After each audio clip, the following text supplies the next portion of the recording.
Welcome back to the LaughCraft podcast with my special guest, Ross Zevenhuizen. What's up, buddy? Hey, nice to meet you. We've been friends for the better part of a decade. Meet me. God damn Yep. it. This is the third take of the Sorry. podcast already. We're not doing a Yeah, fourth. it's the Tech Issues podcast, right? Yeah. This is the Tech Issues podcast. Fucking, so tell the people what you do. I'm a video game developer. I've been in indie for about 7 years. I've been in AAA about 7 years now. I've worked at three different places, generally speaking. I was on the Firearm Source mods team for a while. That's like a sort of a Counter-Strike Source competitor that was big back in the day. I've worked for Pyrodactyl Games, so that was The Fight for Food, Good Robot, Unrest, a bunch of indie adventure games, and a twin-stick shooter. And then since then, I've been in AAA. I've worked at Ubisoft in Toronto, and mostly on Watch Dogs, Far Cry, and a bunch of projects that they're still working on that they are very hush-hush. Very But hush hush. yeah, in and around that space. It's crazy how like AAA companies are almost like governments. They have so many secrets that they don't want leaked. It's everything. It's funny, too, because the secrets aren't, like, particularly special. It's like, oh, they're making another game like this. Like, I was going to name a game, and I went, probably shouldn't. Probably But, shouldn't. I'm pretty sure you're yeah, under a couple NDAs. Yeah. it's gonna it's gonna turn into a big announcement. But yeah, that kind of thing. But it's like minor shit, right? It's like, oh well, they're thinking of making another Assassin's Creed game. Oh, shocker! Oh. But you know, and that's Yeah. not a fact. That's in my impression. I don't work Right. in Montreal. I wouldn't know. Yeah. Don't think there's gonna be a new Assassin's Creed game. There's gonna be eventually, yeah, but I don't know what I it think it is. would be bigger news if it was like Ubisoft has decided to not make an Assassin's Creed game, like the world would end, Oh my god. because it's like the biggest for sure, the biggest franchise they've got. I wish they. But I like how they're not gonna ever do one in Japan, and they've said that openly. well, they said that for a bunch of years, and I think they're planning to do one now. Again, Uh, that's just off of news that I've heard, like online. But I was like, I suspected that would happen because why would you not? And like, you have like a meeting that they had or something. It was like a press interview where a guy from like the 2015 or something was like, "It's an overplayed thing. You know, why are people they don't care about Japan?" And then like Ghost of Tsushima came out, and I was like, yeah. it looks like people care about Japan. They really do want to be a samurai Yeah, or dude. I think amazing he's just or a mad. ninja for that matter. Like, no, Venice is cooler. Like, okay, whatever, dude. Gondolas don't beat samurai. Yeah, kind of why I liked Assassin's Creed 3 too, because they decided we're going to do one in like American history, and they actually did, Oh which is I yeah, they think the did. first game I played about that.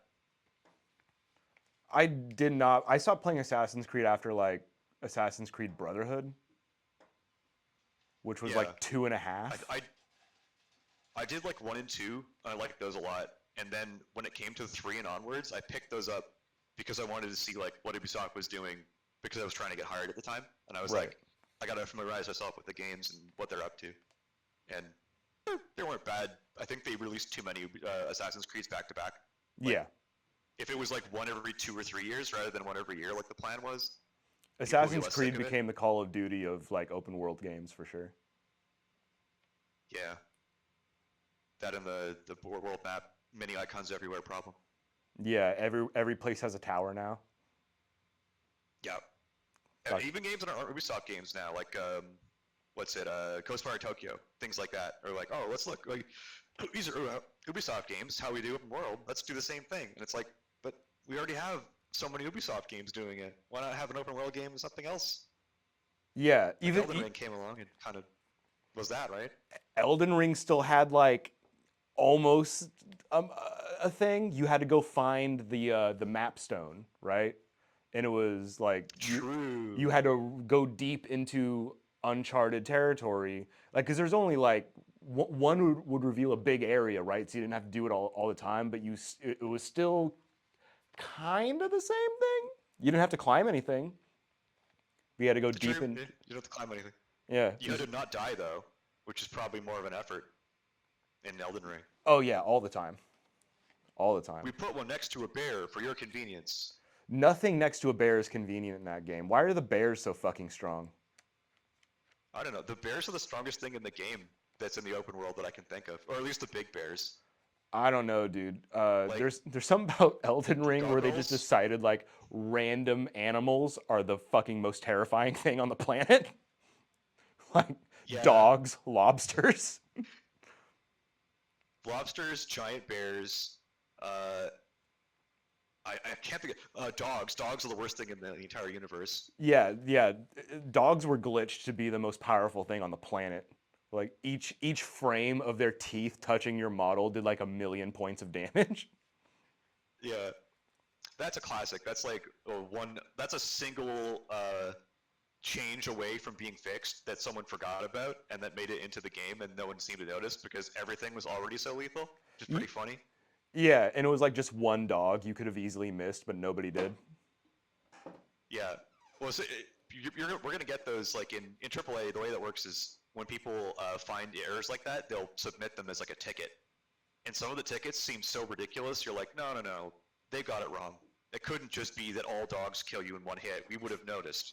And then it ends up actually being that, and you're like, oh, let's look. Maybe that's the problem. Yeah, as opposed to like Bethesda games where the bugs are the features of the game. Because I feel like there's Yeah, just that too too. many. Or you remember there was that one swing set in Grand Theft Auto 4 that could launch you Uh-oh. across the map. Are we not getting audio now?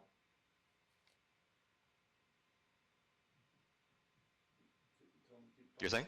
Oh, oh, we got you back. We got you back. Oh, okay. Yeah, I was. You're breaking up for this there too. Probably just a little bit of lag. Okay, we're fine.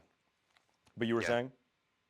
I was just saying there was that one swing set in Grand Theft Auto 4 that launched you across the map. And that was like such a popular bug that when they got rid of it, people complained, put it back in. Right, right, right. Okay. I enjoyed that a lot as an idea. Or like Bugs as a feature, accidentally. the classic Halo 2 super jump. Very common, very popular back Yeah, in the day. rocket jumping. I got so fucking mad at people sniping me from outside the map. Oh yeah, yeah, I remember that. Yeah. Those You ever good played a game that had bunny hopping in it? I think so. I just never do it. There was like a particular genre of like old PC FPS where if you jumped, you could keep your momentum by going faster, so you could go faster and faster and faster the more you jumped, Right, right, right. and you'd be able to go around the map. There's like a skill you could develop. You'd be able to jump around the map just keeping your momentum by hopping. Yeah, I think people do that for speed running a lot of the time. Yeah, Half-Life 2 is a big one. The Speaking of which, that was kind of how I got into AAA. Was I used to be a level designer, like a community mapper for like Half-Life 1 maps, mods, I mean. So I would do, Counter-Strike 1.5, 1.6 maps. I did a couple based on, so just some funny stuff, like rat-style maps. I did Tomb, which is like an underground Indiana Jones tomb, Okay. things like that. And then when Source came out, they were like, oh, we're looking for level designers for like a Firearms remake. And I was like, oh, sign me up. So we ended up doing that. And it's funny because I didn't make any levels. I worked on one that shipped at the end, but my main job there was making the gun models. So like half a dozen guns and a bunch of props that are pretty big, like smoke flares and stuff like that, and firearms are actually just models and textures that I made. Despite having signed on as level designer, I didn't make any levels. I was just like the tech guy and the weapon model guy. From what you've told me, that happens quite a Just bit like, where like you have a title for a specific job to do in a video game, but you just end up doing whatever needs to be done anyway.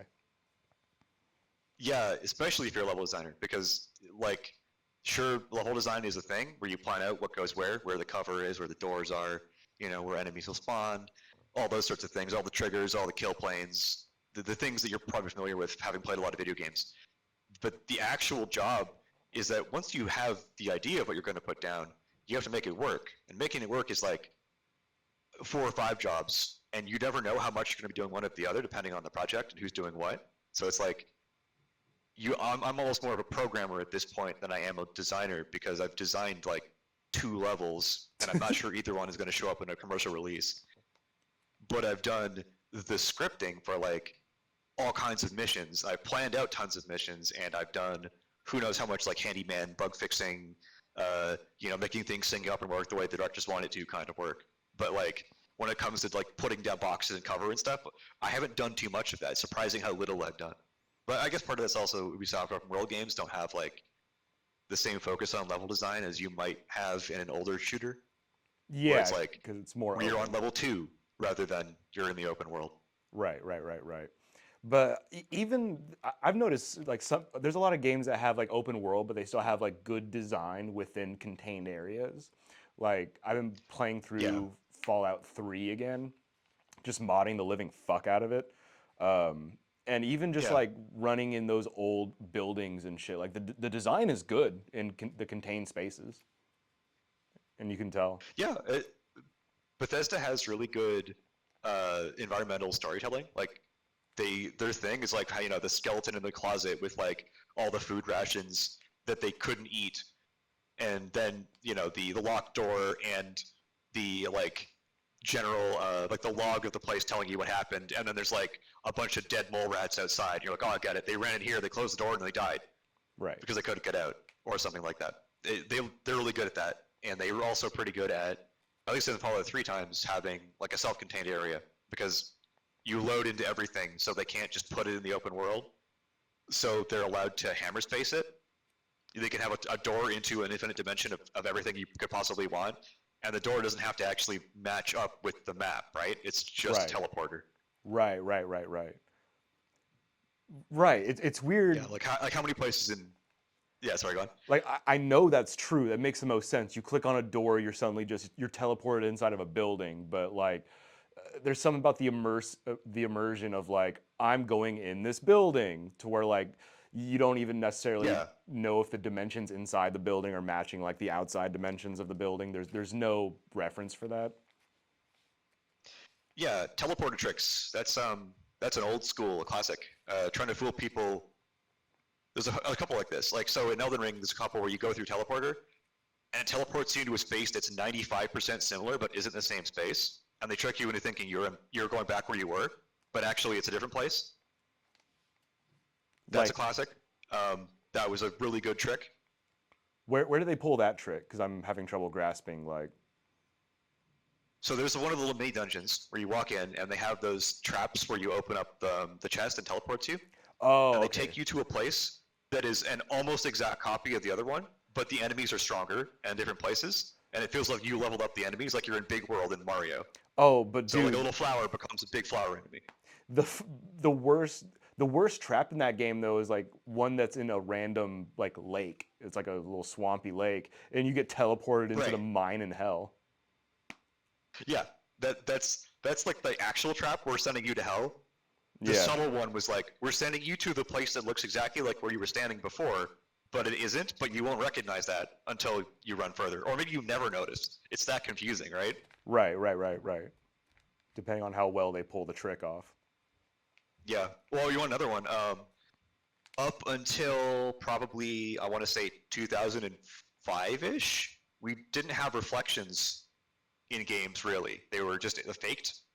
So if you play like Sonic Adventure, or if you play probably some of the earlier Half-Life stuff, if they're trying to be clever about it, Deus a Ex mirror one. isn't a mirror.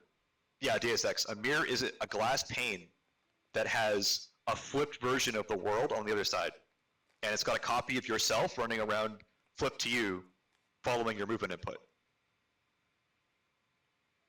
Huh. Like the mirror hallway in Sonic Adventure, I looked at this because I was curious. It's actually just you controlling like 5 Amy's that are all just flipped from each other, and they have Okay. like rings on each of them that are linked together that are spinning in opposite directions like it's a mirror.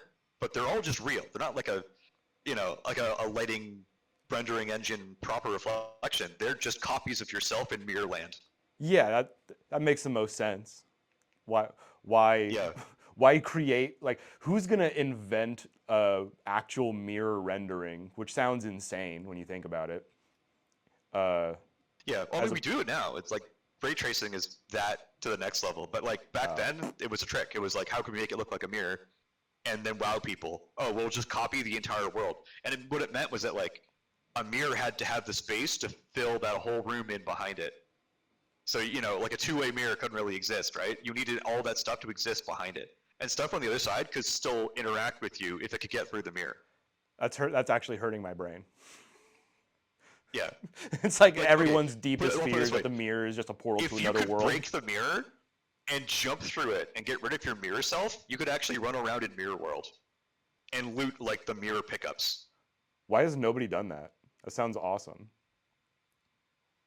I don't know. I guess they never noticed it.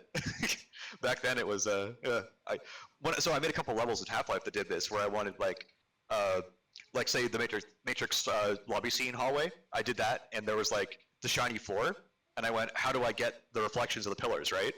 Right. So I just made the floor be a pit, and all the pillars went up and down, and the pit was full of fog. So when you ran on it, it looked like it was just a shiny floor. Fuck. But you were really running on glass the whole way. It was, Right. You were just in this giant cave where the pillars went down into infinity, but you can't see it. yeah.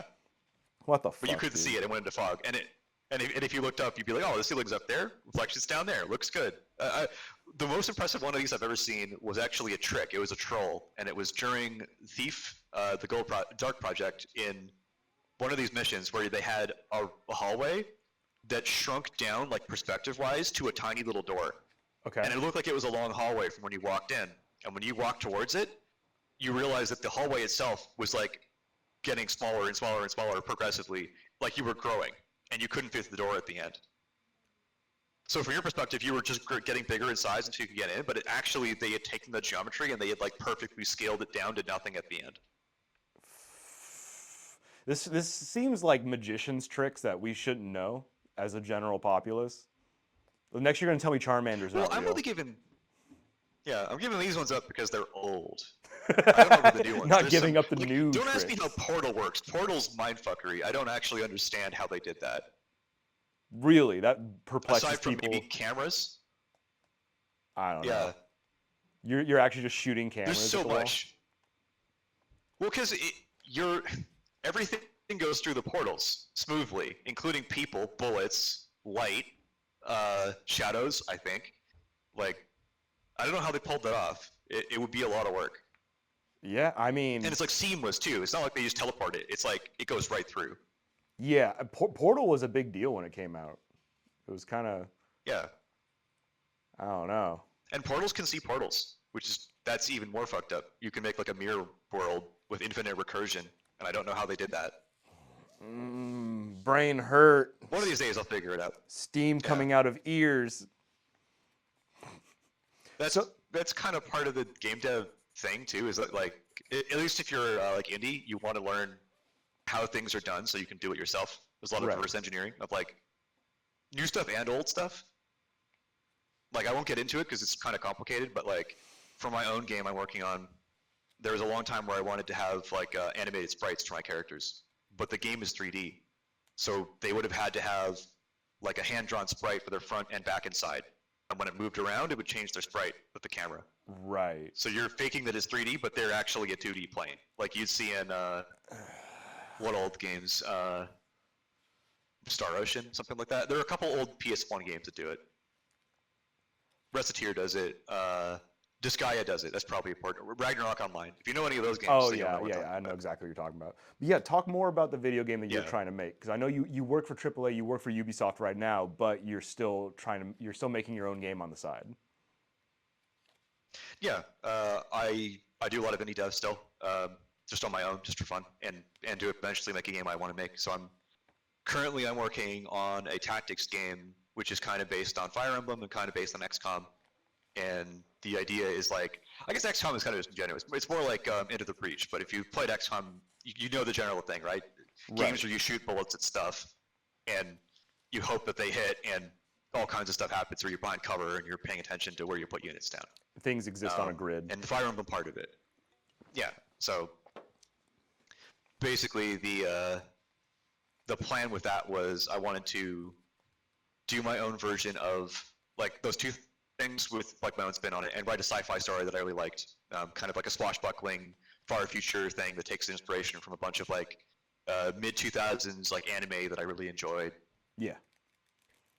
me to Yeah, start I've working on this sort of described stuff. it to And people, and everybody says it sounds tight. I think it's fucking awesome. yeah, the tricky part about it, yeah, I mean, so far anyway, it's that obviously I can't do everything.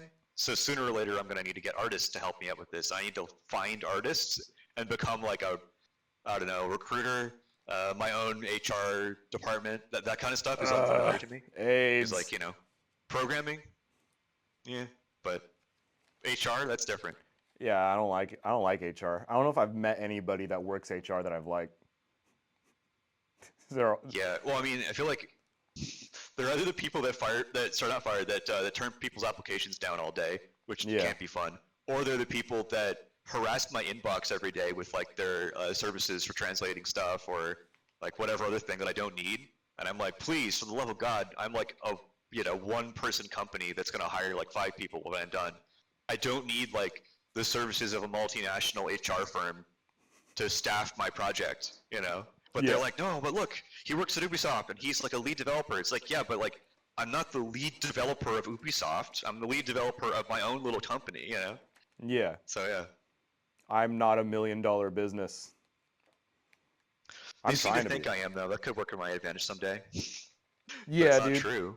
I'm not gonna lie. Like a lot of me pursuing comedy is just so I don't have to deal with HR anymore. Yeah, Fucking yeah, I don't want to have to like. Could you come talk to us about this thing you said? No, I don't want to. I want to. I'm just gonna leave. Fuck that. yeah. Getting a job at AAA wasn't easy either. But I mean, obviously, but like, it's so much getting ghosted by companies and so little having interviews, and then you finally get a certain point of like, I'm pretty sure it's like named in credits sort of thing, and then Yeah. suddenly you get people offering, but even then it becomes like interview hell after that Right. Right. Right. Right. because then you have to go through I know you've like the interviewed for introductory some. interview, then you have to do. What's that? Sorry. I was gonna say. I know you've interviewed for some pretty famous companies. Like, and Yeah, have you ever I did Epic at one point. That was interesting. for Fortnite specifically? Yeah, I actually didn't I. We played Fortnite to try and research Fortnite Yeah, we before did. I took the interview. Right. Yeah. Yeah. Yeah. And We you did were pretty gonna. well, honestly. It was fun.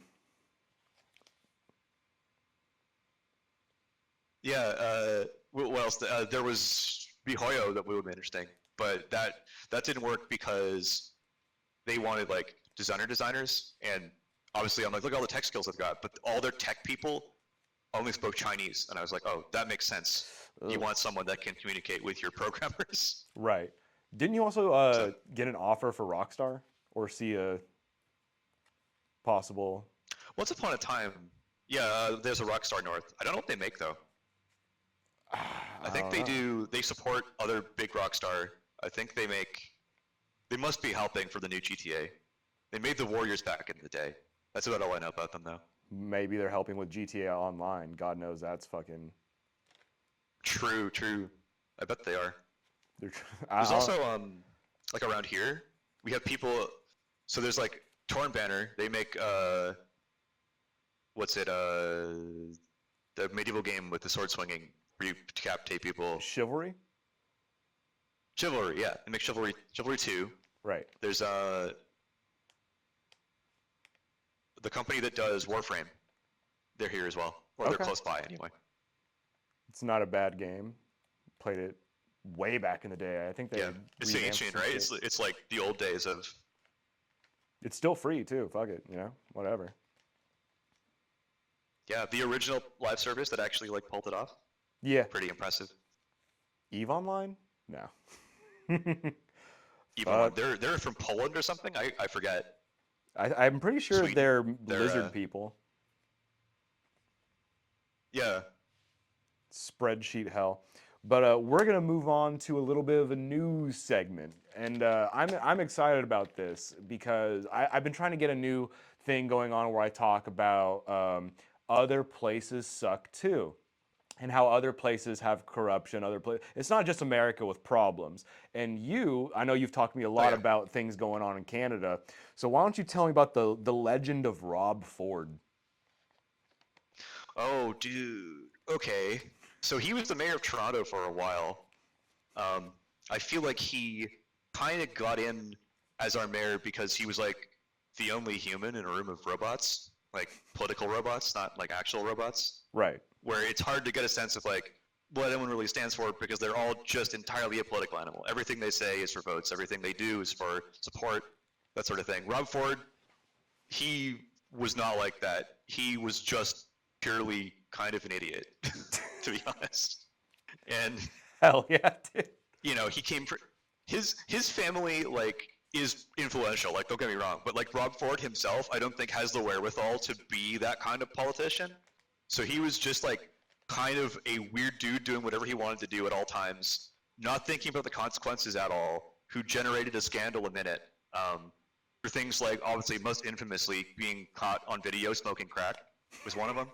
Um, and he still almost, I think, got reelected after that. That was kind of funny too. Oh, I thought People he were so it did was get like, oh, reelected whatever, after just that. a bit of crap. Kind of, there's so much else he did. There was a time where he was a football coach, and he was trying to get his team back after a game, and he chartered a city bus to do it. So like he pulled the bus off the transit network, like, yeah, fuck it, get over here, get my sports team back. And they were like, but like, sir, we're going to pick up people at a bus stop, and they're like, whatever, I'm Rob Ford, come over. I'm So Rob that was the Ford. thing. Uh, yeah, there was. So I don't know if you know, but using your cell phone while driving in Canada is not is against the law. So you can't just be on the phone at any time. You have to have hands free. Yeah, same here.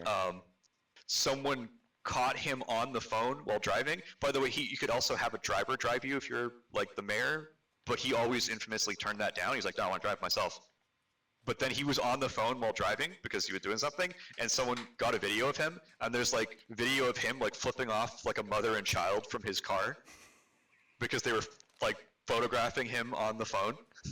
Oh, God, dude. So just Rob Rob Ford for Ford energy. president. Oh, and also constantly hitting stuff with his head or falling over was like a constant. Like walking into microphone booms while he was interviewing, stuff like that. Rob Ford for president. I like this guy. Where is he? Where is he now? He's no longer with us. I think he had cancer at some point. We have Oh, Doug Ford though. Doug Ford's his brother. His slightly more like well-adjusted brother. does he smoke crack too? I hope not. Oh, He's not just the mayor. Doug Ford is the what is he? He's part of the provincial government. So oh, he's like the head of Ontario. oh. Okay. But So he's like Big Ford. Rob Ford is like littler Ford. Although Rob Ford is actually a much bigger Ford. He was like I round. don't know, dude. I'm thinking Rob Ford's the bigger Ford. It's a bigger move to smoke crack. And That's true. I saw that interview where he was like, "Yeah, look, I smoke crack, but I'm not addicted to it," which is Right. such a I big dick he move had in other interviews politics. too. Someone asked him if he was having an affair at one point. He was like, "Nah, I'm eating well enough at home," or something like that. And he walked away. Fuck yeah, dude.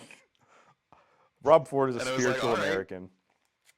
Like Toronto just got a taste, just a mayor version of what we had to deal with Trump, which might be That's happening actually what I again. thought when all the Trump stuff happened. I was like, "This is just the Rob Ford situation expanded to like a national level, where Yeah, people are so sick of yeah, like soulless politicians that anybody who shows character and individuality is going to be like super popular. But it's like, oh yeah, look, a human.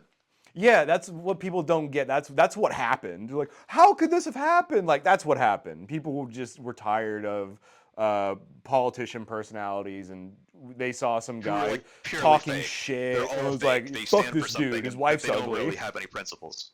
Yeah, and I think Yeah. we just kind of got shocked into like, oh fuck, I think I'm this guy's saying how it is, but that doesn't mean it's a good fit to lead a country.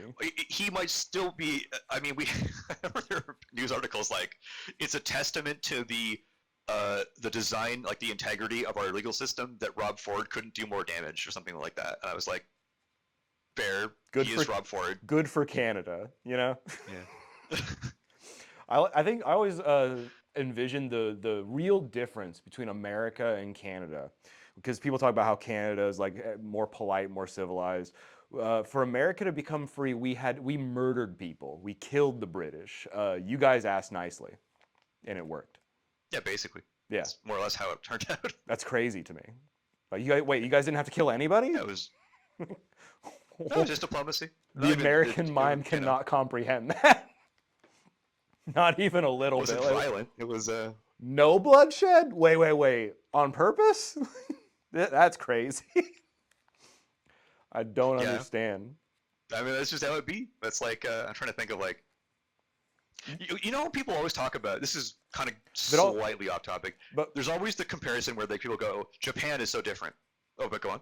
I was just gonna add a little bit, like, but the consequence of that is that like you have a whole sector of French people living in Canada, so that's probably, you know, yeah, Yeah, no, well, I mean, okay, Quebec and non-Quebec are very different. Even if you look everywhere else, it's like okay, you can see a kind of a gradient going west, east, whatever. Quebec is its own universe of Quebecness. yeah. It has its own laws, it has its own culture, it I'm has I'm just its gonna chalk own that up to weird that's what happens when you don't kill politics people for and your liberty. You get stuck with French people. Yeah. I mean, we got a couple, but we didn't give them a yeah. state or anything. Like Jesus, bro. Well, so like you know that like way back, like I'm messing up my history here, but like essentially the earliest like conflicts here in Canada were English versus French, right? Upper Canada versus Lower Canada. Okay. Before Confederation, before it was like Canada, it literally was just the English and the French like just having it out. Right. And even now we still kind of compete. Like Toronto kind of became the big business hub of Canada now. But once upon a time, Montreal was also kind of jockeying for that Okay. and kind of lost out. So there's still like a really interesting place, but they're not like the business capital of all of Canada. And I obviously there's so many reasons, so much to go into it. But I think part of the reason there, especially in the present, why it's not bigger is because if you are bringing people into the country to work for a company, let's say you're like a like Ubisoft or something, right? You need a Right. bunch of people to work for you, and you set up shop in Montreal, in Quebec, which is the big gaming hub of Canada. I think probably the most studios are there. Right. You suddenly find that one day the Quebec government is like everybody has to speak a certain amount of French to be a citizen here in Quebec. Well, suddenly you're fucked. All of your American workers, all of your European workers that don't come from France don't speak French. Right. Are they going to really spend the effort to learn to be French enough No. to work in Montreal, or are they just going to leave? Which becomes a big problem for your business. So why take the risk when you could just be in Toronto, be in, in BC, right, in Vancouver or somewhere nearby? That's usually where the companies go these days. But Montreal is still a big gaming hub. They still have like Ubisoft started there. EA has a big presence there. Yeah. I know like People Can Fly, a couple other places have their studios there as well because it's already like a gaming hub. Partly because it's cheaper, I but think also the first time I because heard of the it city was of like historically Montreal the place. was like from a video game, like something Montreal. Yeah, the Montreal is like the one you're likely to see. And if they Yeah. have a business like a headquarters thing, it's probably in Toronto. And if it's not in Toronto, it's probably in Vancouver. Tight. Tight. I love Canadian geography. I know where all those places are. I totally know where those are, Okay, man. Yeah. Yeah, East Coast, West easy Coast, shit. comparison.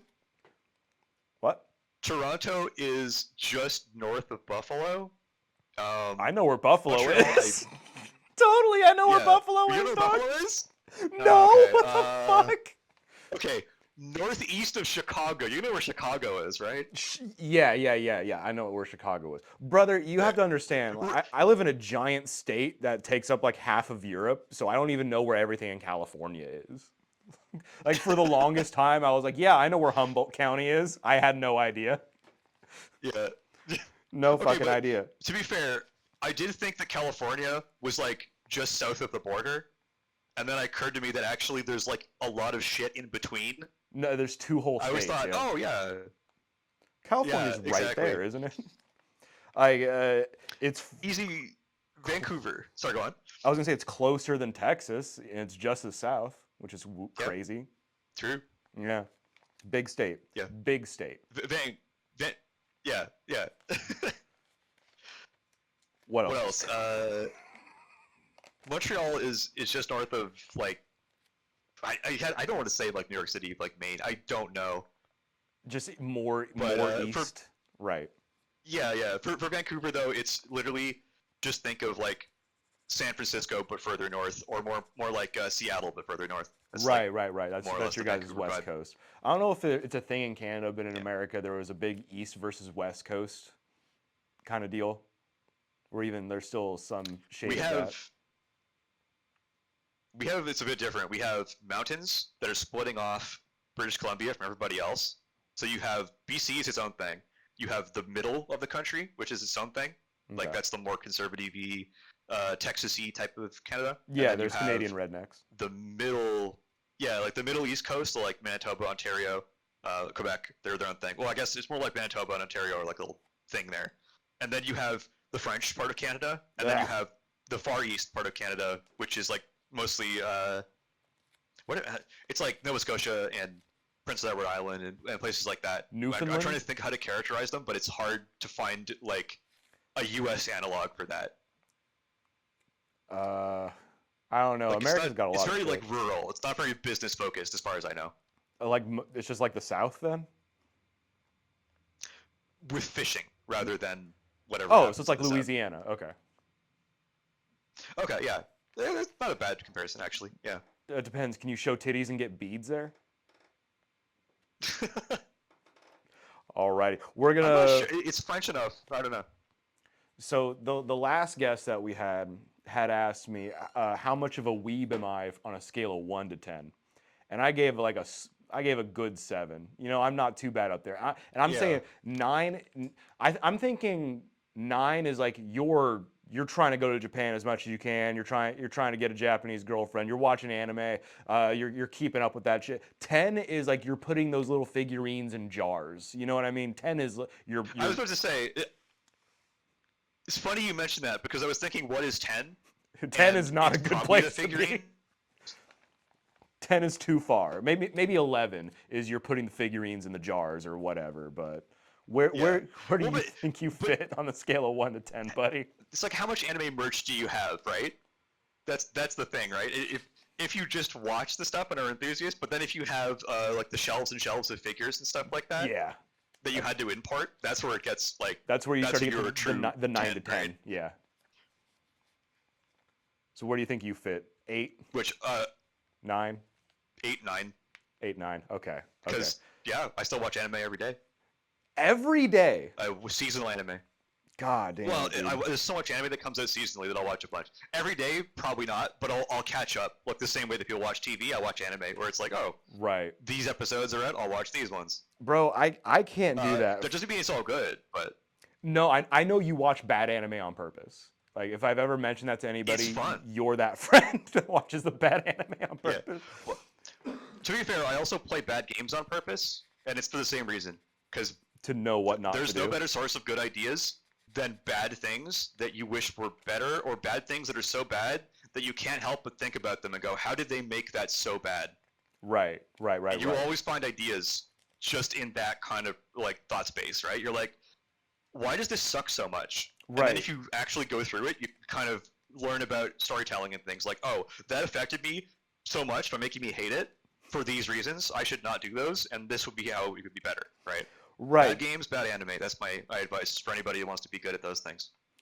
Because you're Master not of anime. you're not just a level designer. You're not just a programmer. You're also a writer, and I think you're a very talented one. You've DM'd D&D, and I know that you take a lot of time and care into your storytelling, your settings, and the character motivations and the characters that you create for these settings. I think we had a campaign that ran for a couple Well, thank you. years that was very good. Yeah, honestly, the writing thing too is I've never been like formally trained in writing anything. I don't know if that's even a thing. I tried once writing classes, but I found that they were all just like bullshit. Right. This is probably not to say all writing classes are like that, but definitely the ones at my college were like, we'll teach you how to explore your inner creativity. And I was like, I don't need that. Tell me how to write characters, bitch. Like, tell me how to make settings, you know? Practical shit. Why do I need to learn how to be creative? I already have that down. I need to like learn how to make things that are good. Yeah, But, I don't think you can teach I creativity. picked that up entirely from inference. Yeah, you either got it or you don't. I think I don't know. I think some people don't have it I and they it's, I fake it think enough. I think it's a thing you learn, but you only learn by being critical of other stuff in a way that's productive, right? Like if you see things that you're like, I hate that. If you work out why you hate it, you'll learn about yourself and about what you could do to do that better. Yeah. And you might be wrong, but you won't know until you try to test it yourself and find out if you were right or not. And then that's also a lesson. That's just kind of feeds on itself. That's how you become a good writer, good level designer, good programmer, whatever it is, right? But especially creative stuff. Yeah. Of course, of course, of course. Which is one of the reasons why I know it's called the LaughCraft podcast, but the second word is the craft. And you know, I respect Right. all forms of craft except for like maybe theater and mimery. Uh, but yeah, I do respect a lot the things that you've made, the writing that you do, and especially because it's it was a D&D campaign we were on was a lot of it, so of course I was a big fan of it. That shit was I fun, would love to do more of those too. dude. I want I to know it's a get thing we talk about sometimes. yeah. Honestly, you should just fucking play D&D with me and Floyd. We need to get a group together, do something, Yeah, because we have plenty of it's resources here. running D&D games is fun. It's very level designery. Yeah. Building That kind encounters. of what I picked up. It's Yeah, it's also the only way that I found that I can do like writing and get like constant motivation to keep doing it. Like games are obviously another one, but when it comes to just writing stuff, just writing on a piece of paper is hard. DMing a game is easy because you have people you're responsible to have the game ready to go. So you will solve your own problems because oh shit, I have the game coming in a week or whatever, which is like stressful, but also it means you get it done. Yeah, and also like with D&D, if you're imaginative, if you're creative enough, you can just make something on the spot. Like me and Floyd have done that, just running little Oh yeah, uh, for sure. instances, like little one-offs for each other when we don't have anything else to fucking do, you know. And Yeah, some of the most the fun guy that we had was who from wrote for that. Unrest, yeah, our writer for Unrest, who was like pretty well known. He was like a master of improv, but he learned it all just playing D&D. Like he was a GM for all these things, and he ran games for his friends. And he was just his improv skills were because he would jump into something and he would immediately find like the most interesting hook, and he just transferred that over to his writing, Yeah, and it worked out really well hell for yeah, obvious dude. reasons. Obvious reasons. That shit is not easy. I'm not gonna Yeah, lie. Like I just even running one little thing to where like I'm responsible for everything that the players interacting with. It's low key fucking stressful. Where I'm like, fuck, what's yeah, no happening shit. next? I don't It's know. And I would stop. I'd be like, especially go ahead. oh no, I was just saying, especially what you're talking about, where someone does something unexpected. Oh, when people do unexpected things, and you're like, I gotta. I've had to stop and be like, I'm gonna go smoke a cigarette and figure out what's happening next. Let's go. Right. God damn it. What do you Yeah. mean you're bartering with the Lich? Fuck! God damn it! Not supposed to talk to him. Yeah. I'm trying to think. There's some good ones too, where people did stuff like that. It was like, oh, how does that work? Let me think about that for a minute. Right. And not the classic ones where like, what if I create water in their lungs and kill them instantly? Like actual. Yeah. Well, not yeah stuff that you didn't think about that actually is a good idea, but you don't know what you're gonna do with it in the moment, and then you have people at the table right there. I know I had done that to Floyd in one of the sessions we did, where like my character willingly gave up an item of power to some people, and he was like, "Ah, fuck, I didn't Hmm. expect you to do that." Right. Right. And that You that ever had shit's the always opposite fun. happen, where the player comes up with a better idea than you had, and you just go, "Yeah, I thought of that. Let's do that," and pretend Totally. like you actually had planned it? I Yeah. love that. The golden rule is the dungeon master is absolutely allowed to lie to you Yeah. and take credit for shit. Like, oh yeah, oh you're critting, everyone's almost dying. You if know what? You win. if they're giving you the credit, you might as well take it and keep their immersion, right? You're like, Exactly, yep, I thought exactly. of that. That was me. No one needs to know. I feel a similar way about comedy, where it's like what people are seeing is like the performance, the projection I'm putting out, but they're not seeing like behind the scenes, the insanity and the stage on fire in my head, where I don't know what I'm gonna say next. I'm grasping at strings. I'm panicking Yeah, yeah, inside, yeah. but as long as they're laughing, it's fine. Whatever. Like, of course, Yeah. that pause was on purpose. Of course, I knew I was gonna make fun of that guy at that moment with that tag. We're figuring it out. Yeah. Yep. And you get like the moments where it looks like you did something intentionally that's like really good and it was a total fluke, Yeah. or like you didn't even intend to do it that way and the people just took it that and you're like, oh yeah, definitely, I love that. it was all a plan. I'm taking credit for that every time, every Yeah. fucking day, dude. All right. What Honestly, like running D&D games hard, but go on. horde? Horde. Um, let's throw some numbers around. So obviously, as a video game developer, you have pretty hard opinions on games, and I understand this entire podcast is not geared towards most people. Hmm. Fuck that. We're talking about video games and anime today. So what would you Sure. say is like some top three games coming from somebody in the industry who knows knows the tricks? Like what games have you played where you're like, I think this stands out in the industry? How much recency bias do you want to answer? Because Re- it could be all games of all time, or um, recognize. I say all games of all time. Just like what I don't know what stands out to you. Okay, well, I mean, I'll go with the one that's in both categories. First, Dark Souls. I think that was a fantastic game in basically every way. I love that. I It's love that. I got issues with like Dark Souls 3. I think 2 is fascinating, and I think people hate it more than it deserves. Fascinating But I is a also fun think word for it. it's Yeah. broken. Yeah, it's broken in like a million ways. It's also fascinating in a million ways. 3 Yeah. is none of those things. It's polished. It's good. But it's completely uninteresting if you have played any of the previous games. To me, anyway, because it's just the same ideas regurgitated I think it just has and low spread out and replayability. The polished. And I first was time like, was yeah, but great. yeah. Elden Ring I liked more than I liked 3, but Elden Oh Ring yeah. has, to me, a kind of a dichotomy.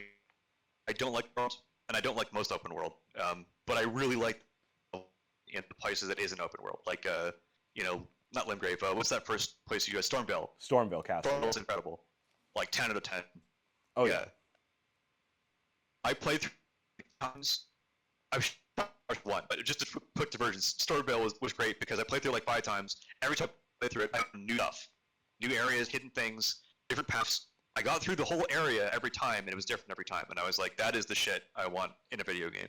Right. That's that But good back to level Dark Souls design. 1, the reason I like it is because, yeah, it's the only Souls game that is deliberate, slow, strategic, and what lets you win is like thinking about what the problem is and approaching it carefully and calculated. And you see like a trap, so you don't fall into it. You see enemies do something against you, and you go, I can do that. Bosses have attacks that are pretty slow, and your reactions are slow. So what gets you hit isn't that you weren't fast enough to do the roll. It's that you were doing something else, and then you were hit. Right. You were sucking. So in it's that kind of thing. animation. It's the only Souls that.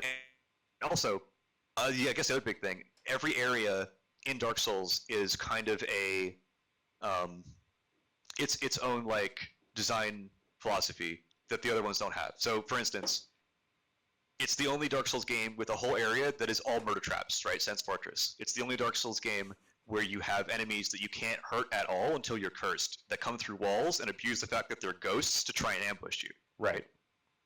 Um, it's like the only Souls game that is. It feels like it's like a 2E Dungeons and Dragons module where the GM hates you. It's like the whole area is designed like think about like areas where you can fall off of shit, right? God The damn Great it. Hollows in Dark Souls 1, and Orlando's in Dark Souls 1. What? You'll fall to your death all the time, right? Okay, but what you just said, it's like a D&D module where the DM fucking hates you. I have the perfect Yeah. example for that. So, in Dark Souls 1, if you start with the Master Key, you can take the shortcut to Blighttown, but take that little path to go grab, like, the shield and the some other shit, right? It's like, yeah, oh, Right. you find this cool shortcut. Oh, you find some dope loot. And then the dragon zombie wakes up. It's right there. Right. And playing through it the first time, if you're not aware of it, you just think You're assuming, oh, it's just a big dead dragon corpse. Whatever, part of the environment. Cool storytelling, bro. Until it starts Yeah. spewing poisonous bile at you. And you're like, fuck. Yeah, yeah. God damn it. Yeah, it's the one that does that. It's also the one where if you swing long weapons indoors, they'll clang off the wall and you won't be able to do shit. So you have to bring a short sword for a big, like closed-in area. Um, and it's the one where like damage types and elements matter the most, and if you don't do them, you get punished the most. It's the one with the invisible floor cave, the whole cave of invisible ground, where you don't know what's a pit where you fall into and what's like just invisible ground. Yeah, you have to pay That attention sort to of like the stuff makes snow Dark Souls falling. 1. Yeah, right? It Yeah. makes that really interesting because every place is a different challenge. Whereas like in Dark Souls 3, you mostly just fight shit as you go through. And yeah, there are Fair. things that are different in each area. There's Oh, different kind of Dude, gimmicks, what about but the they're what about the swamp? a little bit on the side. Okay, the swamp was fun the first time. I don't know why we have one in every game. He likes the There's swamp. so much swamp. He loves it. He can't live without the swamp. It's No, in his dude, veins. just swamps and feet. God damn it, Miyazaki. God, I want swamps and I want feet. That's what I want. Yeah. But you know what? Dark Souls 1 is the only game that I think of anyway, where you have a ring that de-swamps you. Yeah, yeah. Right? So you You can walk put it through on and you swamps. can run through the swamp like it doesn't matter. Yeah, and then in But they later treat it games, like he's like, that. no, no, And no, no, I no. bet Miyazaki Make the swamps worse. like it. We need more swamps. Make the swamps poison you faster. Make the swamps poison you faster. Wait, we have a new status ailment we can put on people. Make a swamp of it. We need a rot swamp. Rot Yeah. swamp 2012. Rot swamp. Give it everything. Give it rot swamp. Oh wait, Yeah. wait. Yep, put a dragon in it. Put a fucking dragon in the rot swamp, and Yeah, they did it. I'll say so. My second one is probably going to be just I'm not sure if it's Thief Gold or Thief 2, but Just fucking the old Thief games. old one thief or games. two. Yeah. For stealth. Yeah. The granddaddy of the stealth genre, the granddaddy of the immersive sim genre, where you have a big open map, not open world, just a big open map with a bunch of routes planned out and a bunch of cool shit. Do you want to go to the sewers? Do you want to climb on the roof? Do you want to go in through the back door with the key you looted off somebody? And it's just a big open space where the level designers went fucking crazy and they built everything they thought was cool and everything that would be interesting, and they put it into one area that isn't a linear path. It is like a fleshed out compound or a building, or it's something with like an internal logic, right? Where you open a door and you go, oh, got it. The kitchen's over here. Next to the kitchen, I'm going to find the frozen storage, and then below that, I'm going to find the tunnels that go down to the sewer where they throw out their garbage, that kind of stuff. And it all kind of makes sense, but also you find these places and there's cool stuff in them that you weren't expecting, hidden passages and places to hide and stuff like that. Yeah. Those kinds of games are awesome. We What don't about make enough number of them, and the new games are too Oh, let's not talk about the new willing Thief to games. compromise. They don't. As far as I'm concerned, Well, they no, I don't don't mean like exist. a thief. I just mean like new immersive sims, new games like it are too willing to compromise to be like other games, and they don't want to go heavy on things like what happens when you get caught in Thief, where you basically run away or die. You can't just kill the enemy in most cases. Right. But they don't want to do that these days. They're like, well, we want players to feel empowered. But the whole point of Thief is that it's not a power fantasy. It is It's like a a thief guile fantasy. fantasy, right? You're weaker than everybody, but you were sneakier and smarter than everybody. So you get past them, you do the things you need to do, they never know you're there.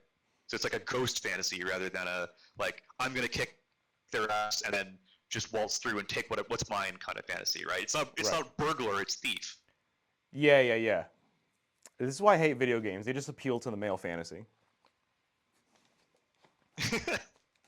Every time. Like the And well, then it's they just- do appeal to the power fantasy almost every time. Yeah, just It's like the only Pikmin. games that don't are like Farmville, right? Yeah, I was in Stardew Valley. Yeah. Living Yeah, out Stardew their Valley, right? wild Not a power dreams of fantasy. owning land. Even Minecraft is a power fantasy these days, right? I'll build the better stuff and I'll kill the better things. Yeah, there's Which a is, dragon. again, nothing wrong with the power fantasy. They're real fun. They're good escapism. But, like, there are other types of fantasies that would be interesting, too, that kind of get edged out by the monolithic, have to appeal to everyone AAA engine. Right.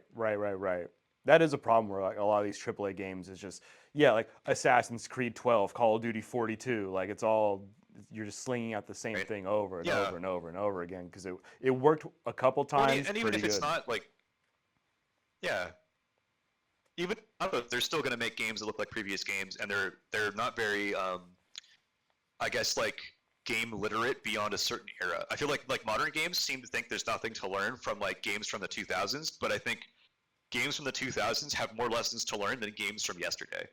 But we only study games from yesterday so we can be like them. Right. Like everyone is still trying to be The Last of Us if they're a narrative game, right? Everybody's still trying to be GTA if they're an open world game. But Yeah. nobody's looking at like, let's say, failed open world type games that came out in the 2000s that didn't work out well but had an interesting core idea and then ultimately didn't make it. They're like, well, why would we want to imitate those things? Even though those things might have good ideas that no one else has tried since that were fun back then. I'm tired of Final Fantasies. Give me another Chrono game, god damn it. Right? For real, dude. Like, Yeah. I'm tired of it. Whatever. But still keep putting out the Final Fantasy Well, VII remakes. I like that shit.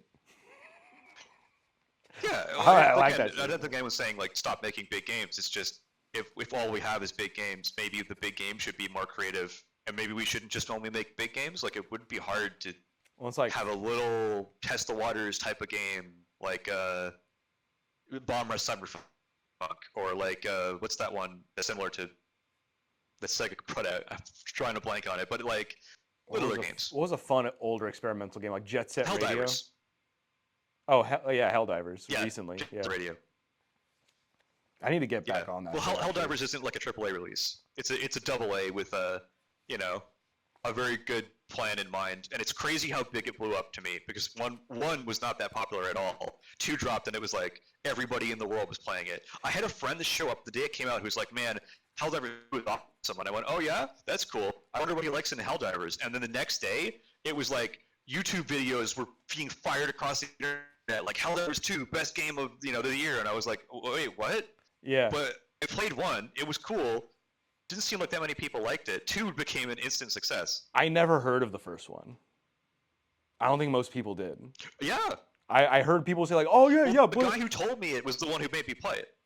Yeah. I don't know because yeah, suddenly out of the woodworks, people have heard of and played Helldivers 1 ever since 2 came out. I don't fucking know. I don't know. Never fucking heard of it. But the second one, it's good. It's good. It's a good. Yeah. It's a what am I trying to say? It's a testament to how like you don't need to make AAA games for them to be good. You just need like people who Yeah. are There's having a fun. team size, right? Yeah. Smaller team size with people that actually give a shit about the project. Because you can tell they give a shit about the project because there's a lot of Yeah. fun things in the game. There's a lot of cool little things. Even the Yeah. go on. It's not like AAA games don't care. Sorry, AAA game devs don't care. I think most of them do. The problem is that when the team is like 500 people, you're not in charge of like a level in which you can express cool ideas and your desire for stuff to be fun. You're in charge of like a fifth of a level, and you are only responsible for little pieces of it. And to get anything else done, you have to talk to 500 people in other departments that you don't speak to normally, and it just becomes a bureaucratic nightmare. And you have Right. no creative freedom anyway to make your own decisions. So it's like Right. you can make a game, but it's somebody else's idea, and that person isn't seeing your work directly. They're looking at it from a really high level and going, our game is a little too slow, or our game could use more strategic elements or something, and that turns into feedback that's not personalized. So it's not like the character of anybody is getting expressed in the gameplay. It's really more about, the corporate wanted this, or the Right. directors have this vague high-level plan.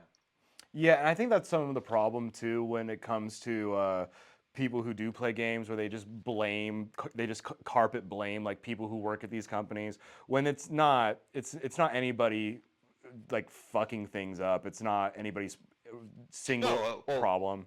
the reason so many people leave AAA to make their own studios that are AA is because they're tired of it, and then Yeah. they go on to the next cycle, and their AA studios become popular, and then they size up, and then someday they have 300, 500 developers, and they need a publisher for the next game, and the next game's really big, and it starts all over again. Yeah. Hi Blizzard. That was BioWare once upon a time. That was Blizzard. That was, yeah, exactly. EA once upon a time was like the scrappy underdog that God just made damn it. games that were like, and their motto was something like that, right? It was like Power to the very EA. dev focused and very like passionate of the game. Yeah, Yeah, now look at him. Now look at you. A fucking husk of your former self. A yeah, goddamn senile zombie of a young, yeah. fresh face that used It's to even be. a husk. God damn it.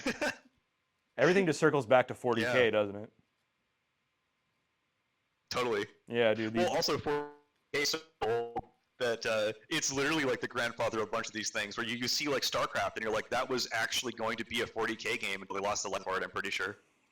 Yeah. Or, Yeah. or Warcraft, right? Yeah, because Warcraft was going to be a Warhammer game back in Yeah. the day, which is You can tell because, I mean, obviously, but yeah. Zug Zug. What is it? The orcs have a Cockney accent still. They just took that. True. Yeah. I don't know. Yeah. It's been a meme amongst my friends that like everything's a Dune reference lately. I don't know why. Yeah. So I mean, isn't Dune also like one sci-fi? wait, what? Not like the oldest, but like Dune's pretty storied, right? Like it's been out there since. The How 60s? old is Dune? It's like more than 100 years, right? I don't think so. Close to 80? I think Dune was written in the 60s, wasn't it? Really? I Oh, don't maybe I'm know. thinking of it wrong then. I don't. But still, I don't know. it's not new. No, It has influences, right? I'm sure, but like things that Mm. have been influenced by Dune are more prevalent than the things that Dune was influenced by. I have Oh, no for sure. idea what the fuck inspired Dune. I have no idea where that guy took inspiration for his shit besides racism and homophobia and a love for worms. Spice must Oh, so flow. it sounds like he's like the same era as Jack Vance, which is like Yeah. that's my favorite sci-fi author that no one else seems to know much about aside from people that play D&D. But I didn't learn about him through D&D. I learned about him through old paperbacks that my dad had in the basement that were, like old sci-fi paperbacks that were, 30 cents a book, right? Yeah, and if I'm that's remembering kind of where correctly, my writing stuff started too. Jack Vance was an author mostly throughout the 40s, 50s, and 60s. Yeah. A lot what of was it? boat He references with couldn't. that guy. He wanted to join the Navy and he couldn't get in because his eyesight was too bad. And he eventually got in because he memorized the eye chart. God damn it. Like like the tell me what's on there. He Yeah. memorized that and just told them what he was like supposed to see, and he got in. Why the Navy? I think I've said it on this podcast. Like nobody wants to join it. Imagine growing up wanting to be in the Navy. I guess maybe back then when like maybe the Yeah. Air Force wasn't that big of a deal. Well, he wanted to sail, right? And then also once he was in the Navy, he got out and decided he didn't want to be in the Navy anymore. So maybe that was it. But he wanted to sail. He's like, So I just clearly actually that's wanted to own a boat. I didn't want to be in the Navy at all. Yeah. What the fuck? Like, yeah, you can just It's like if someone asked me to get a sailboat, dude. to work on America's Army or something, right? Yeah, it's like, man, I really want to do physics stuff. Like, oh, cool. Do you want to make bombs for the military? I'm sure that happens to a lot of young kids. That would have been a. Who was the Yeah. guy who decided that like let's make warfare more like video games? Where like a dude just dropping a bomb from some bunker in fucking like Chicago or something. That was a smart idea Oh, yeah, on his so- part. Did you know that like they use Xbox controllers for drones? And that makes total sense to It makes total sense. Yeah. It's like really funny in general. Yeah, Oh, it's but because the hilarious. It's almost controller was designed dystopian. to be like intuitive to anybody. Yeah, Because anybody. but also it's like a DirectX thing that anybody can plug into any function, right? Like Microsoft made it very generalist. So I'm like, got it. Good controller works with anything. Of course, you're going to use it to control your like guided missiles, right? Yeah, it's just funny that like when the guy is done using the controller for guided missiles, he probably unplugs it and just plugs it into his fucking Xbox. Yeah, they totally did. They totally I do. remember, It's the there was lots same of funny guy. stories. He's using his modded fucking we Mad had a- Catz controller to just end people on the other We side of the had, fucking planet. Oh He man. was so we had a military consultant for firearms who was in Afghanistan, Oh right? boy. He was from the Danish military, and he was talking about how they would get video games, and it was like rare that they would bring them in, and they had like literally the controller was the controller. Oh, you want to join the co-op? We'll pull it out of the drone and plug it in. Pull it out I of the guess drone, dude. wasn't as Hold yeah. on, we're controller short. Use the drone I mean, controller. Oh, you know that one steers yeah. to the left, bro. Fuck. Dude, imagine I mean, you well, bring your they're bad playing controller because it has drag on it and you accidentally fucking kill the wrong people with a drone strike. Oh Like, my ah, god. damn it. That's how those fucking dude, that's how all those things happened during the Obama administration. That's how we blew up those weddings and shit. There was this drag on the controller, dude. Yeah. Stick drift? Fucking Absolutely. stick drift. Son of a bitch. Or the latency. The latency would be shit. The controller ran out of batteries, bro. Yeah. It just Well, fucking. I came. You think that video game companies would be good at this, right? I came into work one day and we were playing Smash, as part of this thing, and the latency on the TV was like 2 seconds. So Oh, don't no. think that like video games necessarily like game dev studios have good hardware. Sometimes it's shit. Well, what didn't it happen like during a press conference, like at an E3 or sometime, where some game would just kept fucking crashing? It's happened a couple times. Yeah, I don't that's the remember what it nightmare was. for anybody who worked on those at the time. Yeah. You're watching it live and it's like crashing, and then especially if they cut it and they don't show the rest, then you're like, no, no, no, no, don't do it. Fucking A, dude. I worked on the E3 demo for Watch Dogs for a bit. Oh yeah? Actually, the mission that they showed at E3 for Watch Dogs Legion was my mission. Hell yeah, dude. Where the very first time they revealed it, and then they were talking about it, people were had their unique voices, and they would call up operatives, and they'd have their own responses and stuff. That was like the skeleton of my mission that had been like gussied up for E3, and I worked a bit on that. That's fucking awesome. Man, And it was, I'd love those to. things are stressful because you want it to come out. I'd love to work in some facet of the video games industry, but I can't program. I'm too stupid. My ideas are unoriginal. I'm fat. I'm retarded. I don't know. I think you could probably be a good designer or narrative designer. Ah, It's like, I don't know. That's kind of useless. I want to get into like voice acting. Maybe I think that'd be fun. you could do that too, yeah. Yeah. Because like, I mean, the way it always usually goes for those roles is you get into QC and then you learn how they do the stuff, and just doing the design part or just doing the narrative hooking up the system stuff is not hard. It's just something you learn like a normal job. So Right. that's how people get into video games usually, that aren't like already in the sauce. And then the more you do that, the more you pick up. And that's how I've ended up where I'm at. Was I started out joining. I just like making levels. No, even let's go further back. I started out as a programmer making mods, and I went, I need doors and windows for my stuff because I don't have any that are the right size. I got to learn how to make those. Then I became a level designer because the tools are level design tools to make that stuff, and I liked that so much I just started doing that. Then I joined a project as level designer, and they went, okay, we have plenty of people like you though. Could you learn to make models? We don't have any people like that. So I learned that. Then I went to get a job, and they went, well, we want more people making level design. So I went back to level design. And now that I'm doing level design a lot, I find that I need scripting, so I do a lot of programming. So it's just this cycle of like whatever you need, you learn.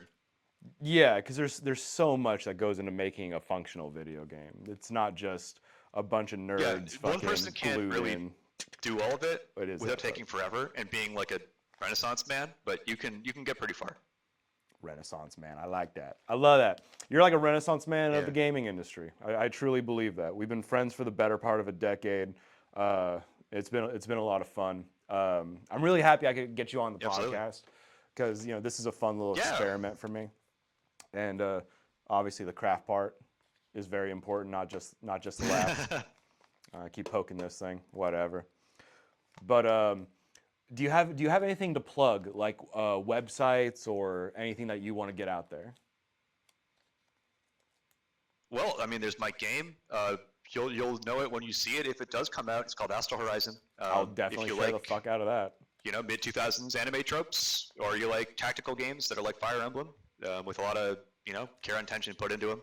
I didn't really display much of like what you do in the game, but I think that you can imagine you build a squad of people that are all unique characters. They have their own interactions. They know each other better as they fight, and you have tactical battles where you need to position people and pick your right squad and the right abilities and things like that. So Right. that I I love don't that have shit. I have a site for it, but it's barely updated. So don't worry about that. When you see the name, you'll know if you see it. Yeah, I keep encouraging you to put more out there on the social media, but also I understand that the game is in bare bones development right now. Yeah, I could do a dev blog, but if I do a dev blog, I slow down my development. So I've always been thinking, well, when I start getting the artists in and I start working on stuff that I can show off like that, then I'll do it because then Okay. I have less to do. I can plug it more. Yeah, hopefully we might. Hopefully this reaches some artists. Hopefully we can get something cooking for you if you're even ready for art. I don't know if you're at that stage yet. Yeah, I have a character artist. I'm looking for 3D artists to do environments and for characters and animation and anime stuff. That's the hardest part because I need to find people that have like a style I like, that are trustworthy to like work on it for a prolonged period of time. And where does the money come from? I don't know. I have some money, but I don't want to spend it all making one video game. Yeah, fuck. So it'll be Yeah, a thing, but we'll find out. we'll find That's the out. fun of it. But yeah, man, it was great. It was great to have you. I'm sure we'll That's great to fucking be here. yeah, dude. We'll wrap soon. But yeah, I think that's it for now. And